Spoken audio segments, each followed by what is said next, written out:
A Hora do Ungido, com o pastor Paulo Messias. Olá, meus amados irmãos e irmãs, a quem vos cumprimento com a graça e com a paz do Senhor Jesus. Eu sou o pastor Paulo Messias, da Igreja Videira de Canaã, Goiânia, Goiás, Brasil, para o mundo, chamado por Deus para pregar o Evangelho da Graça, para curar os enfermos, para libertar os cativos. Mas antes de orar com você, eu gostaria de compartilhar uma palavra de Deus. Qual a diferença entre lei e graça? Preste atenção, filho. Mesmo sendo crentes do Novo Testamento, ainda podemos viver como se estivesse na lei do Velho Testamento. Na verdade, no mesmo dia, podemos alternar momentos na lei e outros na graça. Não se preocupe, isso é normal. Ainda estamos avançando, pois a nossa mente foi condicionada a pensar sempre nos termos da lei e não da graça. No entanto, precisamos vigiar e para isso é fundamental entender todas as formas que a lei e a graça podem assumir em nosso dia a dia. Eu quero falar de 7 paralelos entre a lei e a graça. Procure vigiar para permanecer na graça. A lei é o favor merecido, a graça é o favor imerecido. Se você crê no Evangelho, você será conduzido ao sucesso, saúde, vida, paz, prosperidade, vitória, proteção, segurança, restauração e muito mais. Tudo isso por causa da sua abundante graça. Você não recebeu pouca graça, mas recebeu uma abundante e transbordante graça. Não creia em um evangelho com uma pequena graça. O verdadeiro evangelho promete infinitas bênçãos, porque procede de uma graça abundante. Romanos capítulo 5, verso 17. Deus o abençoa não porque você é bom, mas porque Ele é bom. A graça é baseada na bondade de Deus, não para com você, não os seus próprios desempenhos. A graça é o favor imerecido de Deus. Ela não é um prêmio pelo quanto você é fiel. Se a graça fosse um prêmio, ela seria um favor merecido. Esta é, na verdade, a grande diferença entre a velha e a nova aliança. A velha aliança é baseada na lei. A lei é favor merecido. Quando você obedece perfeitamente aos mandamentos, então você é abençoado. Mas a graça é o favor imerecido. O Senhor Jesus obedeceu perfeitamente. Então você é abençoado quando crê nele. Você está debaixo de qual aliança? A antiga aliança do favor merecido ou a nova aliança do favor imerecido? Favor merecido ou imerecido? Se você acredita que a sua bênção depende de cumprir as condições da lei, então você não está debaixo da antiga aliança e ainda não desfruta das boas novas do Evangelho. A graça é o Evangelho. O Evangelho é uma pessoa, Cristo. Graça não é teologia, não é uma doutrina. Graça é Cristo. Receber a abundância da graça é receber a abundância de Cristo. Só temos a graça porque temos Cristo. A graça veio com Cristo porque Ele próprio é a graça que se fez gente. Cristo é a graça e a verdade. Se você conhece a verdade, que é a graça, então somos libertos. João capítulo 1, verso 17, porque a lei foi dada por intermédio de Moisés. A graça e a verdade vieram por meio de Jesus Cristo. Muitos pensam que a verdade da graça e do perdão dos pecados é a mensagem muito simples para um novo convertido. Mas isso é um engano, pois se fosse assim tão simples, os crentes não viveriam debaixo de constante culpa e condenação. A mensagem do Evangelho da Graça que gera fé em nosso coração. Numa ocasião, Paulo estava pregando e um homem paralítico se encheu de fé para ser curado. Aquele homem tinha nascido aleijado e talvez pensasse que a sua condição fosse resultado de uma punição divina.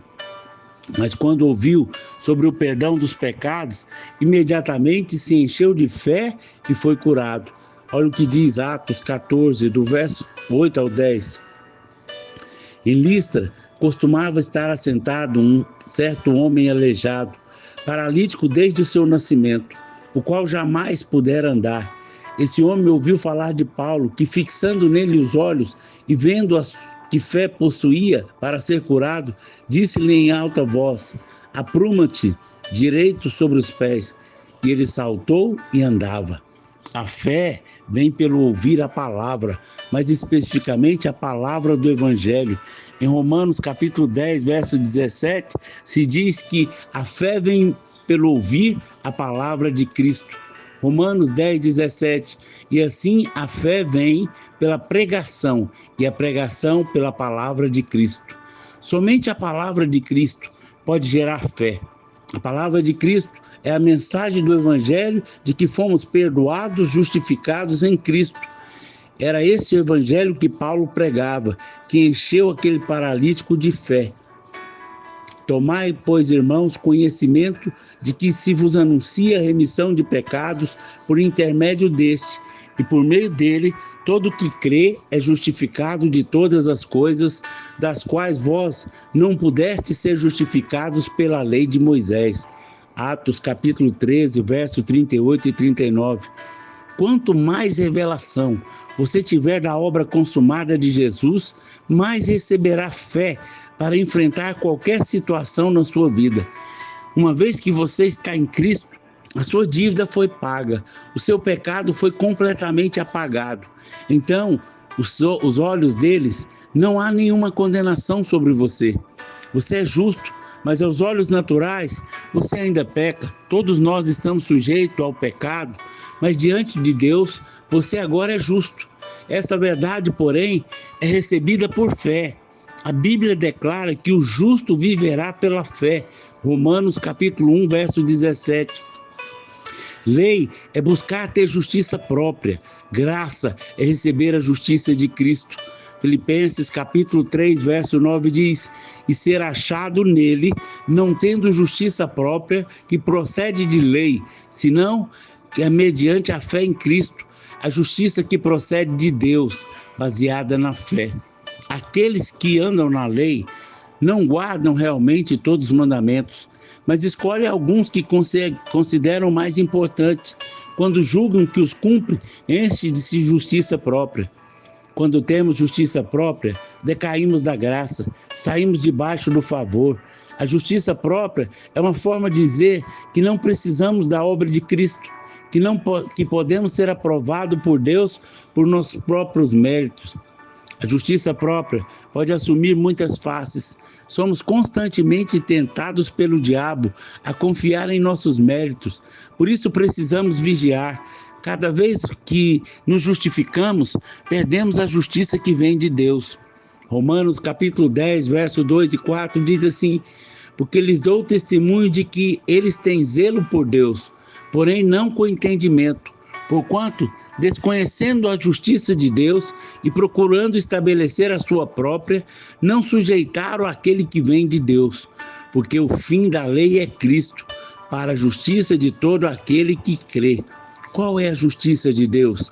É a justiça da fé, o dom da justiça, a justiça que procede da fé. Assim como os judeus daquele dia, há muitos crentes hoje que desconhecem, ignoram a justiça de Deus, são zelosos pelas coisas de Deus, mas são ignorantes, não possuem entendimento. Por desconhecerem a justiça de Deus, tentaram estabelecer a própria justiça, rejeitaram a que vem de Deus. E qual é a justiça que vem de Deus? Em 2 Coríntios capítulo 5, verso 21, lemos: aquele que não conheceu o pecado, ele o fez pecado por nós, para que nele fôssemos feitos justiça de Deus. Essa é a justiça de Deus, a grande troca do Calvário. Ele tomou o meu pecado e me deu a sua justiça. Lei é demanda, graça é provisão. Pense sempre que temos em termos de provisão. Não pense em termos de demanda. Essa é a maneira de fazer distinção entre lei e graça. E o que é lei? Lei é demanda, é exigência, é Deus demandando algo do homem. E o que é graça? Graça é provisão, É Deus suprindo você para fazer aquilo que Ele mesmo exigiu. A lei diz, faça. A graça diz, eu vou fazer por você. Quem vive pensando em demanda está sempre angustiado, preocupado. Pessoas com pensamentos de demanda estão sempre presumindo algo tipo: ah, se eu tão somente tivesse isso, ah, se eu tivesse aquilo. Estão sempre pensando que no supostamente não tem. Toda demanda resulta em uma sensação de carência. Mas se você tem a mentalidade de suprimento, vai confessar que o Senhor já te deu, que você não está vendo, mas Deus mandou provisão. Quem vive em termos de demanda está sempre debaixo de pressão e angústia. Esse é o tipo de pensamento que o diabo gosta de produzir em você. Você precisa ser perfeito, precisa fazer isso ou aquilo. Quem pensa em termos de suprimento, descansa, porque sabe que Deus, em sua riqueza e glória, vai supri-lo em todas as suas necessidades. Ele sabe que é abençoado com toda sorte de bênção. O que define a minha identidade não é aquilo que eu faço, mas aquilo que Ele fez. O que define não é aquilo que você realiza, mas aquilo que Ele realizou por você. A obra está consumada. Porque muitos não querem liderar na igreja? Porque vivem com pensamento de demanda. Se eu for líder, eu vou ter que saber dar a direção, vou ter que multiplicar a célula. Pensamento de demanda faz com que olhe para si e concluam que não consegue, o que está além da sua capacidade. Se você, no entanto, já disciplinou a sua mente para pensar em termos de provisão, você não se preocupa com as demandas. Se vier um desafio para liderar, você sabe que o Senhor já lhe deu uma palavra, que o Espírito Santo está em você e encherá a sua boca. Esse é o líder que frutifica e avança. Não raciocine em termos de demanda, mas em termos de provisão de Deus. Jesus nunca pensava em termos de demanda, mas de suprimento. Os discípulos disseram a Jesus que ele precisava mandar o povo embora porque já era tarde e não tinha comida. O que o Senhor responde? Dê vocês mesmos comida ao povo. Filipe fez a conta e disse: Senhor, vamos precisar de tantos 1000 denários para suprir todo o povo. Pensamento de demanda gera desânimo e frustração. O Senhor falou para dar alimento ao povo. O mesmo Deus que permite demanda, Ele próprio vai trazer suprimento. Aqueles 5 pães e 2 peixes era o suprimento. O Senhor pensou com base no suprimento. E deve ser assim em todas as áreas da sua vida. Mude o seu condicionamento mental. Quando você muda a maneira de pensar, você passa a pensar de acordo com o Novo Testamento em termos de provisão. A ansiedade e peso desaparecem da sua vida e surge uma santa expectativa de que coisas boas vão acontecer. A graça de Deus não é uma doutrina para você aprender teoricamente. É algo para você viver no seu dia a dia. Lei é o que você é para Deus. Graça é o que Deus é para você. Romanos capítulo 6, verso 14.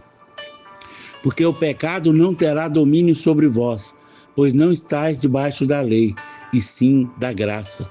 A palavra de Deus é absolutamente clara. Se você está debaixo da graça, o pecado não terá domínio sobre você. Por extensão, posso afirmar que o diabo não terá mais domínio sobre você. Pobreza, enfermidade, não terão domínio sobre você. Mesmo que você ainda peque, já não é mais escravo do diabo. A lei é o que você é para Deus, mas a graça é o que Deus é para você. Assim, no mesmo dia, podemos alternar entre lei e graça algumas vezes. Você não perde a sua salvação e não perde a sua justificação, mas pode estar debaixo da lei ou da graça, dependendo de onde você coloca a sua mente. Podemos declarar esse texto da seguinte maneira: porque o pecado não terá domínio sobre mim, pois eu não estou debaixo do que eu sou para Deus, e sim do que Deus é para mim. E o que Deus é para mim? Ele é justiça, sabedoria, redenção e salvação. Ele é para mim cura, saúde. Ele é a minha torre forte, minha defesa, meu libertador, meu protetor e provedor. Ele é tudo para mim. Quanto mais você está consciente do que Deus é para você em Cristo, mais graça você recebe. Todavia, se em vez disso o seu pensamento for: será que eu estou agradando a Deus? Será que Ele está irado comigo? Tenho feito algo errado diante de Deus? Se você ainda está pensando no que você é para Deus, estará de forma prática debaixo da lei. Esse é o motivo, porque coisas ruins têm domínio sobre a sua vida.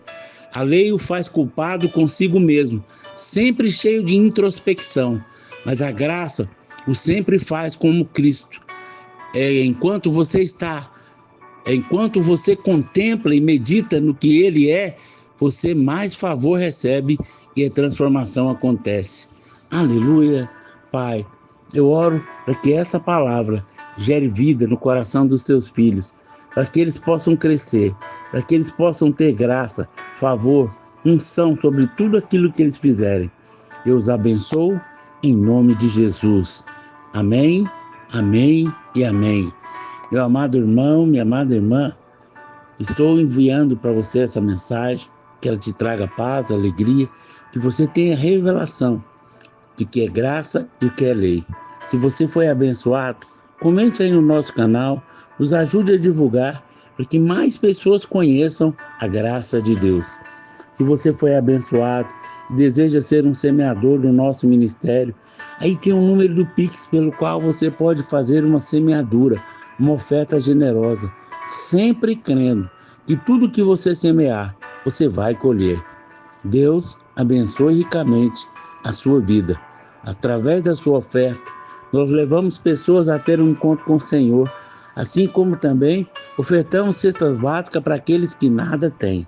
Nos ajude, seja um semeador do nosso ministério e seja ricamente abençoado pelo Senhor, em nome de Jesus. Amém?